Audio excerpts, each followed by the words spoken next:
Como Satanás impede nossas orações. Testemunho de John Mulinder.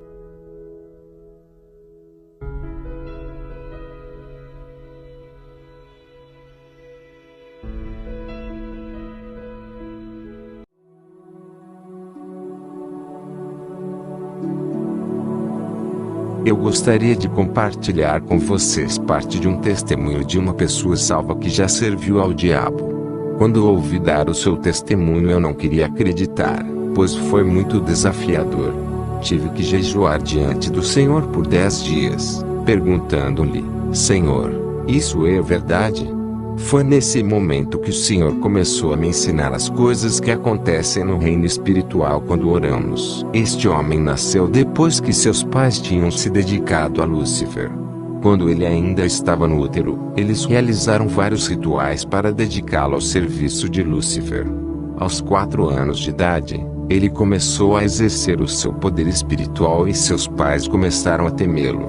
Quando ele tinha 6 anos de idade, seu pai o levou a algumas bruxas para que elas o treinassem. E aos 10 anos, ele já fazia tremendas façanhas para o reino do diabo. Ele já era temido por bruxas comuns. Ele ainda era um menino, mas já era tão terrível nas coisas que fazia. Quando fez 20 anos, já era um jovem com muito sangue em suas mãos. Ele matou à vontade. Tinha a capacidade de deixar o seu corpo através da meditação transcendental. E ele podia levitar. Às vezes seu corpo se levantava do chão e ficava no ar. Às vezes, ele entrava em transe e deixava seu corpo. Seu corpo ficava para trás, enquanto ele saía para o mundo, através de uma prática chamada viagem astral. Ele foi usado por Satanás para destruir ou dividir muitas igrejas, e levou à ruína muitos pastores. Um dia, ele foi designado para destruir uma igreja que estava em campanha de oração. Havia muita confusão e divisão na igreja.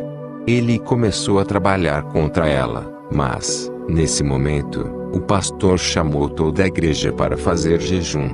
Como a igreja começou a jejuar, houve muito arrependimento e muita reconciliação. As pessoas se reuniram e começaram a orar para o Senhor trabalhar no meio delas. Elas continuaram intercedendo e clamando a Deus para ter misericórdia delas e intervir em suas vidas. À medida que os dias passavam, o homem veio de novo contra a igreja com espíritos demoníacos. Mas uma palavra profética veio, dizendo aos cristãos para se levantarem e travarem uma guerra contra os poderes das trevas que estavam atacando a igreja. Então, um dia, o homem deixou seu corpo em seu quarto para ir numa viagem astral. Ele liderou uma poderosa força de espíritos demoníacos contra a igreja.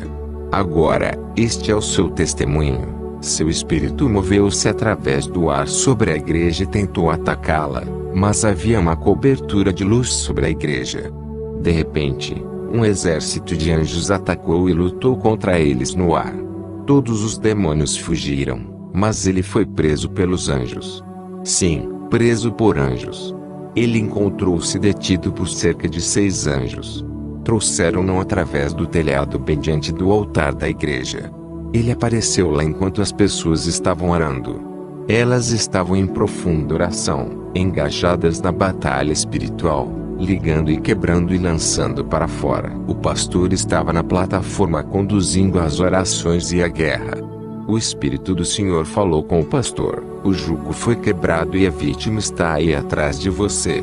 Ajude por meio de libertação. Quando o pastor abriu os olhos, ele viu o rapaz deitado ali. Seu corpo estava com ele, ele estava em seu corpo. O jovem disse que não sabia como seu corpo se juntou a ele. Ele o tinha deixado para trás em sua casa.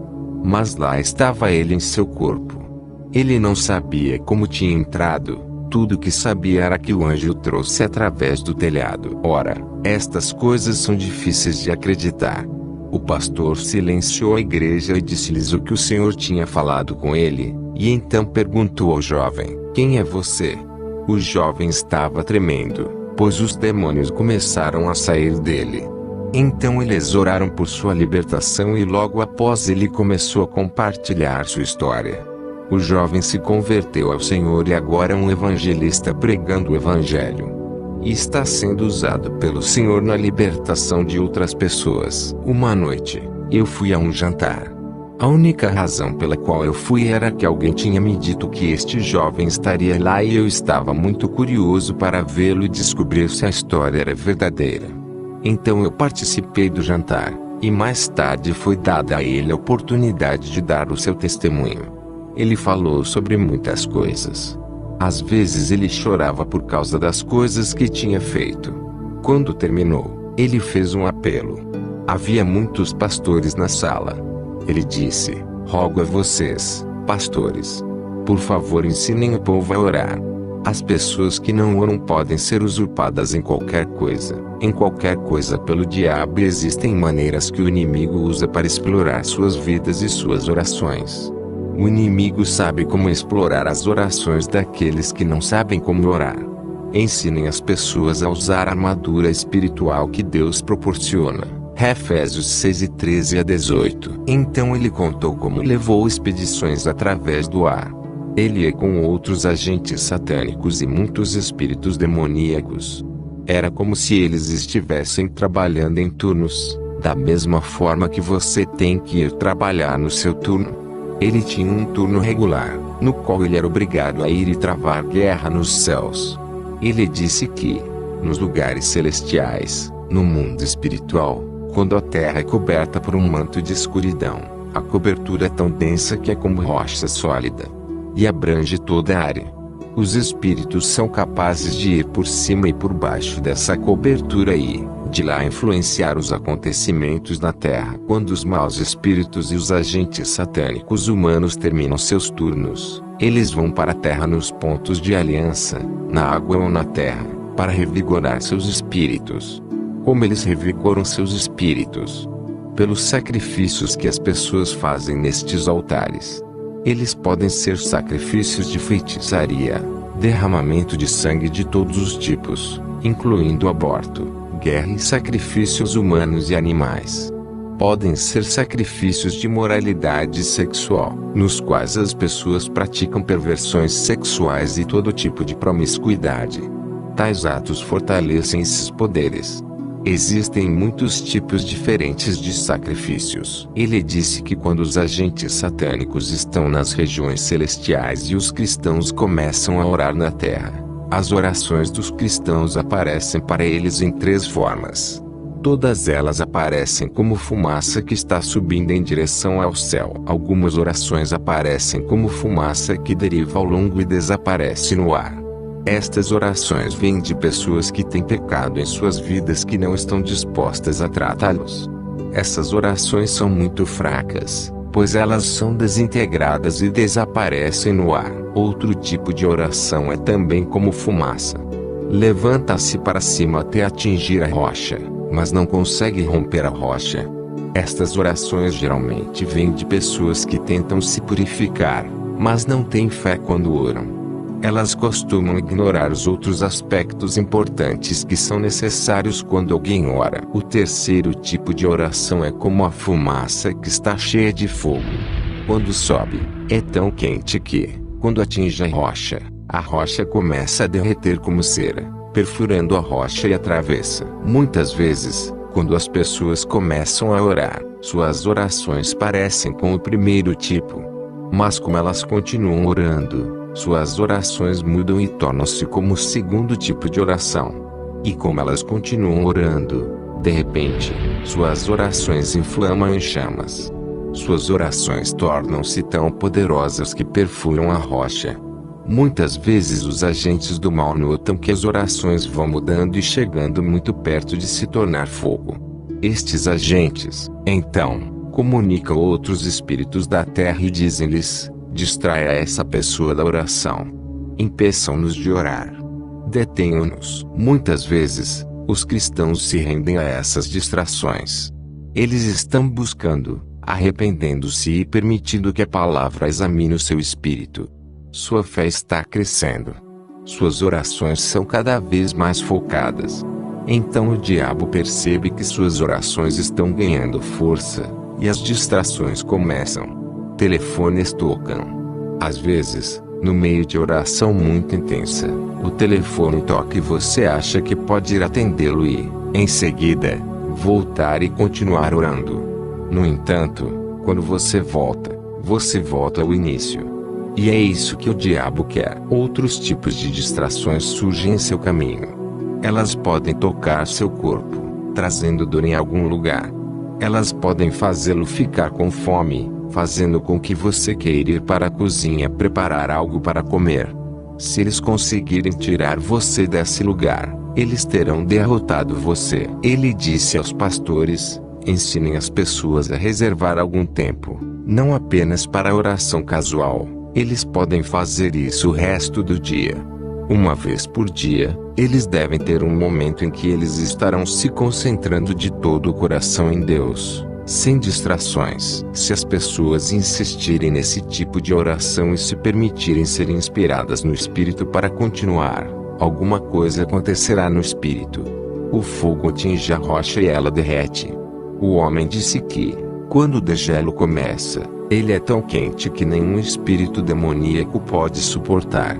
Nenhum espírito humano pode suportar. Todos eles fogem. Aparece uma abertura no reino espiritual. Tão logo ela aparece, todo o problema na oração para.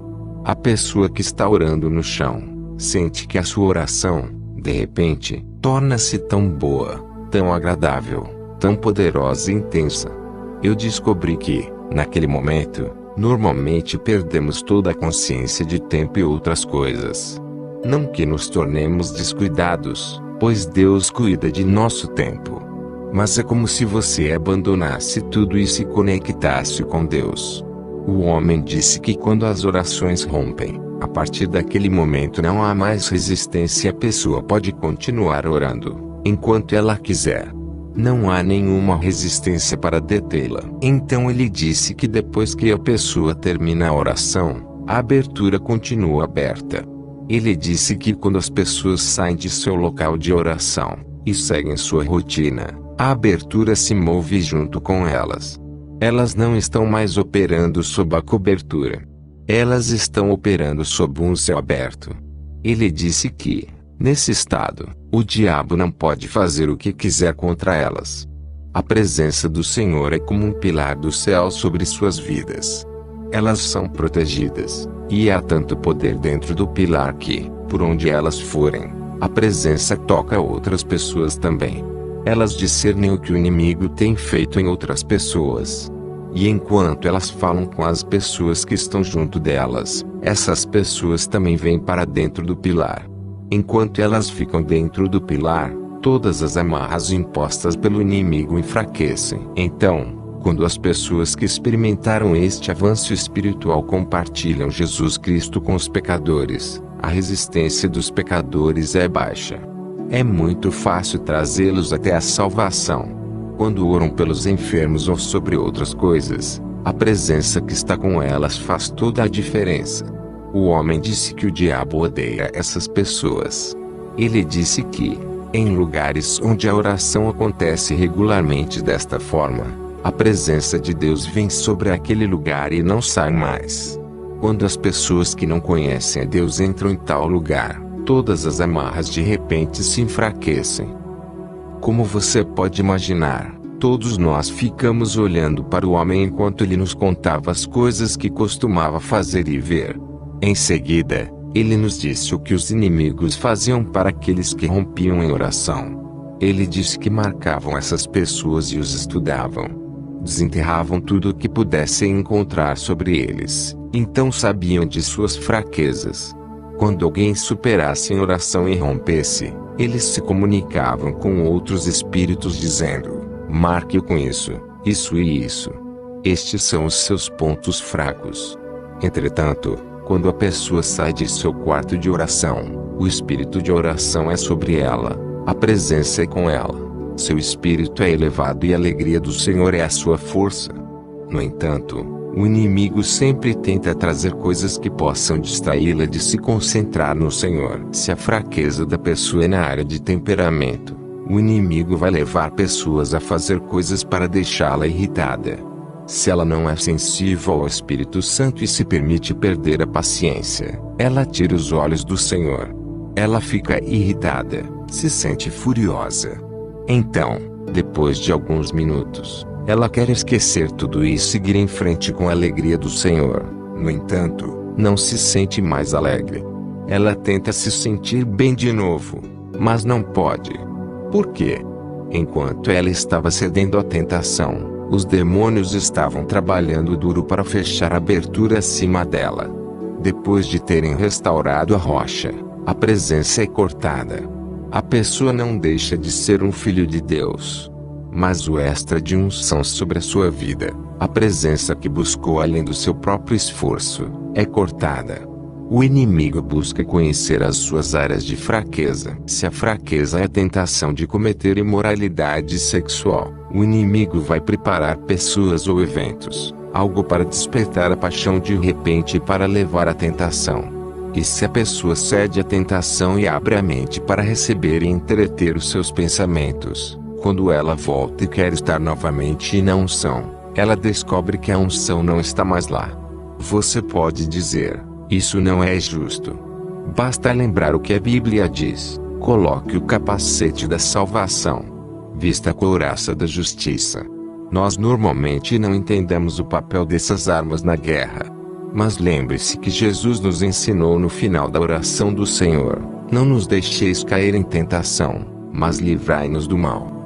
Toda vez que você tiver um avanço na oração, lembre-se que você ainda é um ser humano fraco. Lembre-se que ainda não foi aperfeiçoado. Diga ao Senhor, pedi ao Senhor que proteja contra as armadilhas do diabo. Deus é capaz de fazê-lo. Ele é capaz. É por isso que as coisas acontecem às vezes. Tudo que você precisa dizer é: obrigado, Jesus. É por isso que o apóstolo Paulo escreveu no livro de Tessalonicenses 5:18: dê graças a Deus em tudo, pois esta é a vontade de Deus em Cristo por você. Algumas coisas não são boas. Elas são dolorosas e nos perguntamos por que Deus permite que aconteçam. Mas, se soubéssemos do que Ele está nos salvando, nós o agradeceríamos. Quando aprendermos a confiar no Senhor, nós o agradeceremos em tudo. O homem disse que quando a oração rompe assim, a resposta sempre vem. Ele disse que não soube de um único caso em que a oração rompeu e a resposta não veio. Ele disse que a resposta sempre vinha, mas que na maioria dos casos, nunca alcançou a pessoa que pediu. Por quê? A batalha é nos céus. Ele disse que, depois que o inimigo conseguisse cortar o céu aberto e restaurar a rocha, ele observava a pessoa e esperava, porque ele sabia que a resposta definitivamente viria. Então o homem disse algo que realmente abalou minha fé. Foi por causa do que ele compartilhou a seguir que jejuei por 10 dias perguntando: Senhor, isso é verdade? Você pode provar isso para mim? O homem disse que cada cristão tem um anjo que o serve. Sabemos que a Bíblia diz que os anjos são espíritos ministradores que nos servem. Ele disse que quando as pessoas oram, a resposta vem nas mãos de seu anjo. O anjo traz a resposta, assim como lemos no livro de Daniel 10.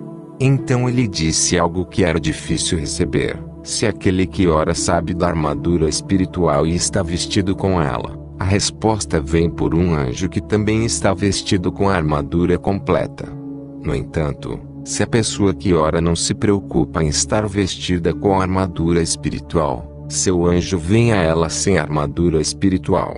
Quando os cristãos são descuidados com os tipos de pensamentos que entram em suas mentes e não lutam a batalha na mente, seus anjos vêm a eles, sem capacetes. Qualquer arma espiritual que você ignorar na terra, seu anjo não a tem quando ele te serve.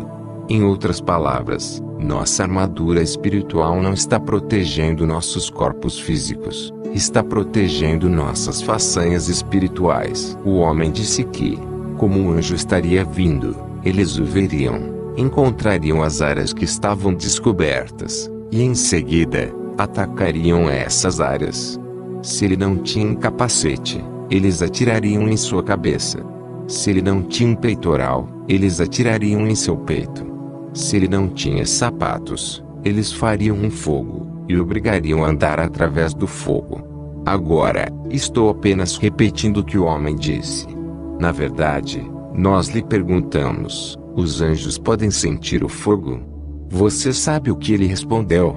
Lembre-se, este é o reino espiritual. Eles são espíritos que lidam com os espíritos. A batalha é intensa. Quando domina um anjo de Deus, a primeira coisa que eles vão atrás é a resposta que ele está carregando, e a roubam dele. Então, eles dão a resposta a pessoas que estão envolvidas em ocultismo ou bruxaria, para que possam dizer: eu consegui isso por meio de bruxaria. Então o homem disse que eles não ficavam satisfeitos em apenas roubar a resposta. Eles também queriam deter o anjo. Eles começariam a lutar contra ele. E ele disse que às vezes eles teriam sucesso em segurar e amarrar o anjo. Ele disse que, quando isso acontece, o cristão na terra se torna uma vítima também.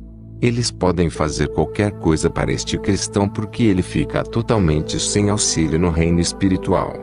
Perguntei-lhe: você quer dizer que um anjo pode ser mantido em cativeiro pelas forças demoníacas? O homem não conhecia as escrituras na época em que ele estava dizendo tudo isso. Ele não conhecia os versículos. Ele estava apenas compartilhando sua experiência.